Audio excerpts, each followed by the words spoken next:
BOFA ដំឡើងការព្យាករណ៍តម្លៃមាសដល់$5,000ក្នុងមួយអោនសម្រាប់ឆ្នាំ2026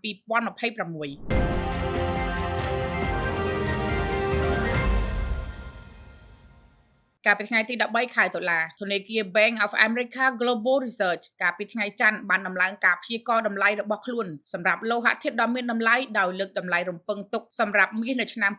2026ទៅដល់$5,000ក្នុងមួយអោនជាមួយនឹងតម្លៃមធ្យមប្រហែល$4,400អាមេរិកមាសបានហក់ឡើងលើសពី$4,000ក្នុងមួយអោនជាលើកដំបូងក្នុងប្រវត្តិសាស្ត្រកាលពីថ្ងៃទី8ខែតុលាតម្លៃមាសបានបន្តឡើងដល់កម្រិតកំណត់ត្រាថ្មីមួយទៀតគឺ$4,079.62កាលពីថ្ងៃច័ន្ទដោយសារវិនិយោគិនបង្កើនការភ្នាល់លើទ្រព្យសកម្មសុវត្ថិភាព Safe Haven Bet បន្ទាប់ពីប្រធានាធិបតីអាមេរិកលោក Donald Trump បានបន្តគម្រាមកំហែងអំពីពន្ធគយប្រឆាំងនឹងប្រទេសចិនខណៈការរំពឹងទុកនៃការកាត់បន្ថយអត្រាការប្រាក់របស់សហរដ្ឋអាមេរិកបានបន្ថែមភាពទាក់ទាញដល់លោហៈធាតុនេះធនាគារមើលឃើញថាមានហានិភ័យនៃការកែតម្រូវ correction ក្នុងរយៈពេលខ្លីប៉ុន្តែនៅតែរំពឹងថានឹងមានការកើនឡើងបន្ថែមទៀតនៅឆ្នាំ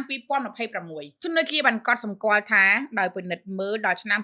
2026ការកើនឡើង14%នៃតម្រូវការវិនិយោគស្រដៀងនឹងអ្វីដែលយើងបានឃើញនៅឆ្នាំនេះអាចនឹងជំរុញតម្លៃមាសដល់$5,000ក្នុងមួយអោន